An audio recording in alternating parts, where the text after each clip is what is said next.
Welcome back to the channel, everyone. Thanks to everyone who have been watching the video so far, who have been liking, who have been subscribing to the channel. I really and truly do appreciate everyone.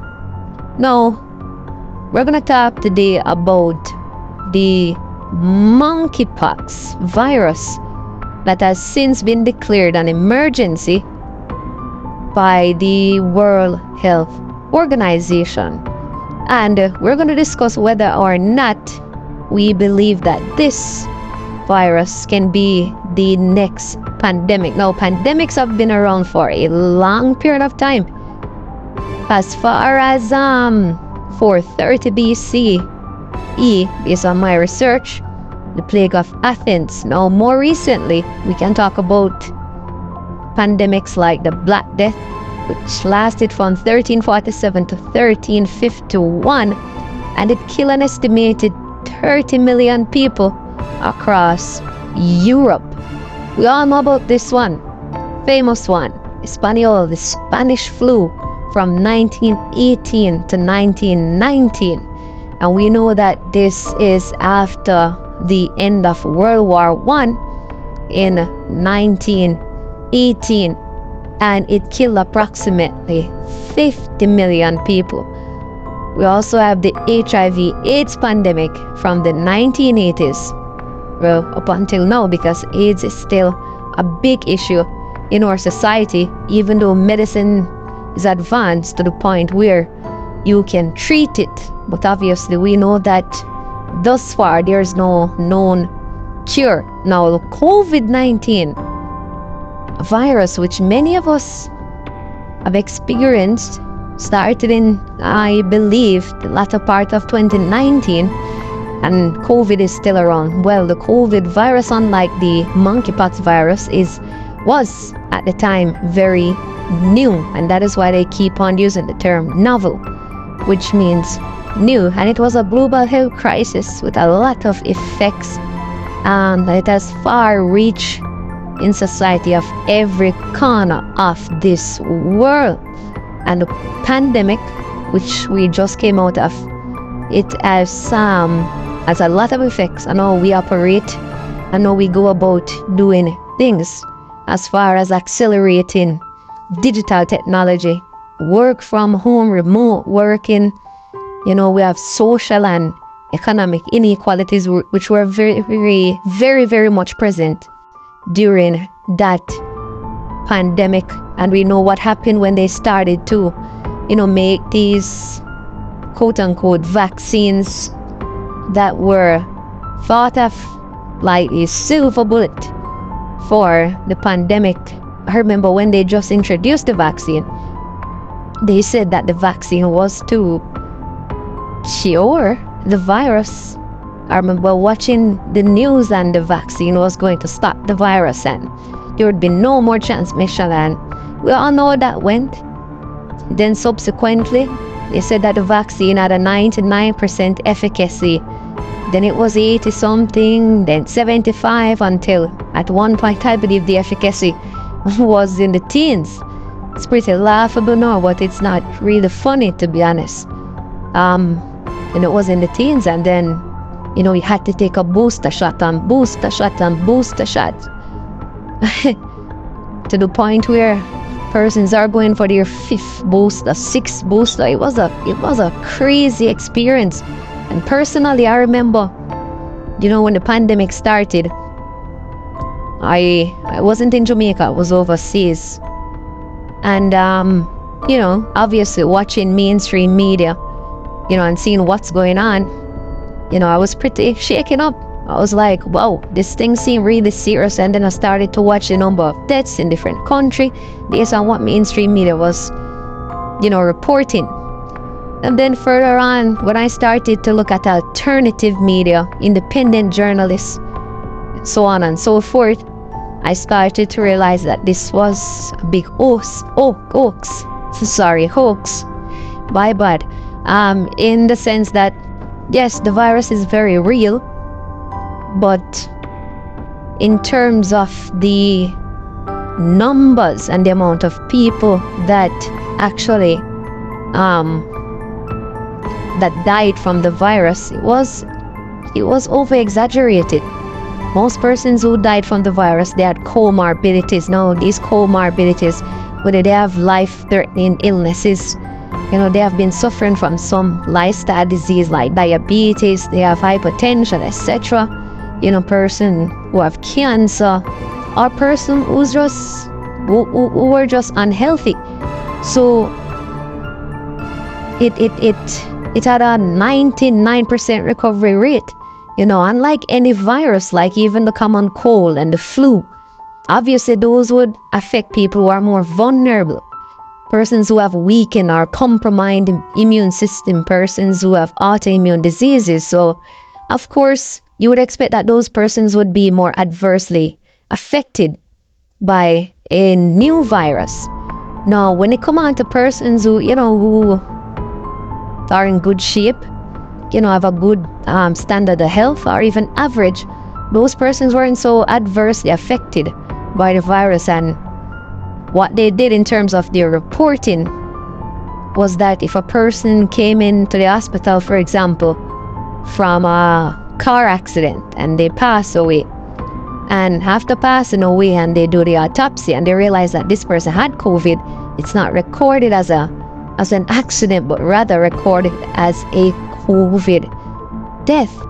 So it was a lot going on at the time. I remember when, like I said, the efficacy of the vaccine and the booster shots, and then all these adverse reactions to the vaccine. I remember visiting my doctor at the time, and he was saying to me, the benefits far outweigh the risk, and I'm like, how would you know that if this vaccine was very new and it wasn't a traditional vaccine?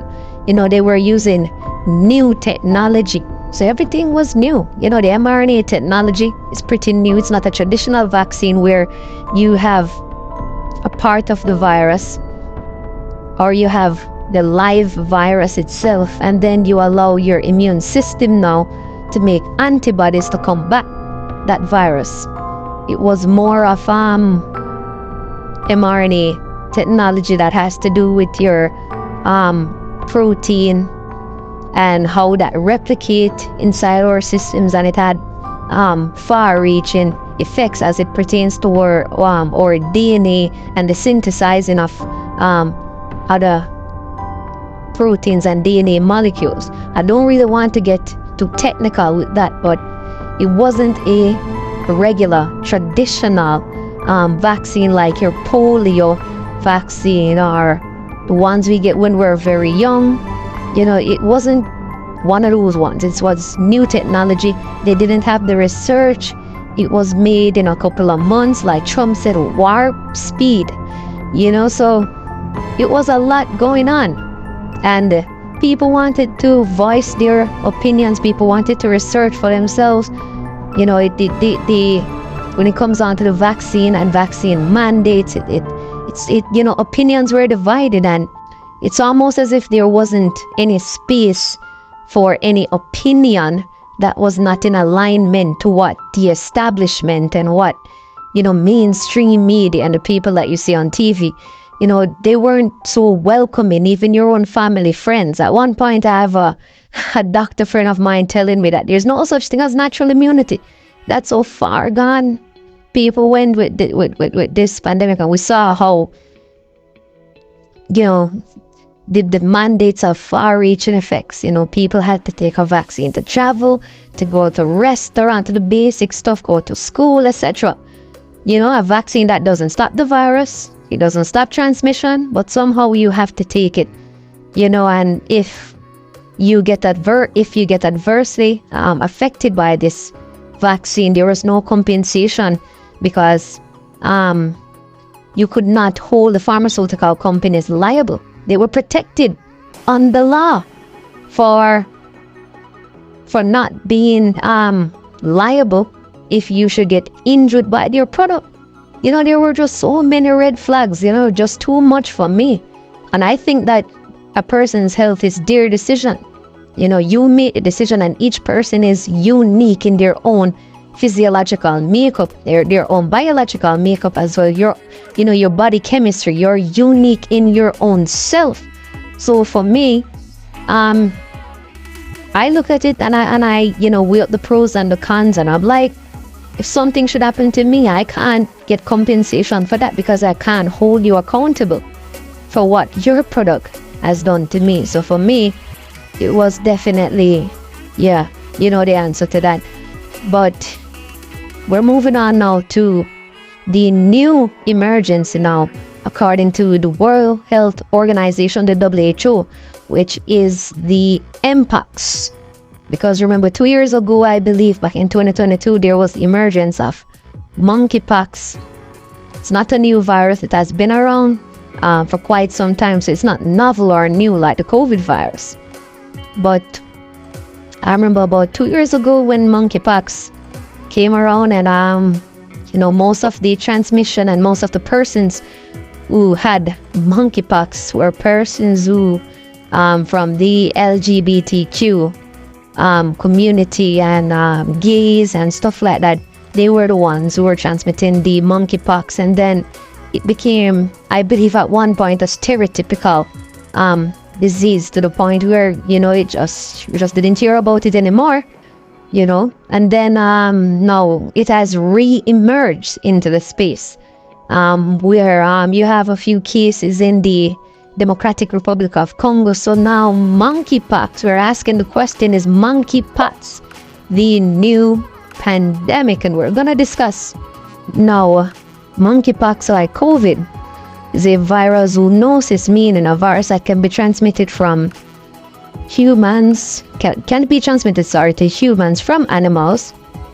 And it was first discovered in 1958 with the first human case. In 1970, it's almost the same as with COVID, where according to the main theory was that it started in a wet market in Wuhan, China. We all know that's not the case, and we all know that they were doing what we call gain of function research to see how they can make a virus be transmissible from animals rather to humans. Now it's the same with monkeypox. Now some of the symptoms, you have a rash, fever, swollen lymph nodes, and it can be transmitted through close contact with an infected person. It's not one of those, it won't get airborne like COVID, where you have the droplets and so forth. And it can also be transmitted through sexual contact. Now, the issue for me personally is that, like with COVID, where you had a few cases and then it started to spread rapidly. Obviously, due to globalization, we're traveling and people coming in contact and close contact with each other. Do I think Mpox has the ability to become the next pandemic? Of course.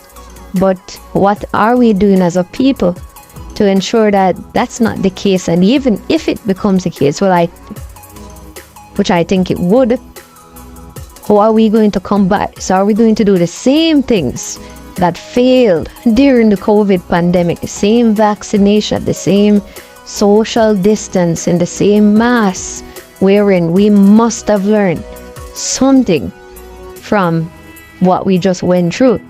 So we have to ensure that we are doing things like boosting our immune system, exercising, sleeping, get enough rest, and stuff like that. Eating right, or diet needs to be right. And just to prepare our bodies in the event we should contract monkeypox. Those are some of the things that we need to do. If vaccine becomes available, then it's up to you to decide whether or not you want to take a vaccine and not be forced or coerced or threatened into taking a vaccine for monkeypox, because each person's health is their responsibility. And I finish with that for now. I will, however, continue to give further updates on this monkeypox monkeypox issue.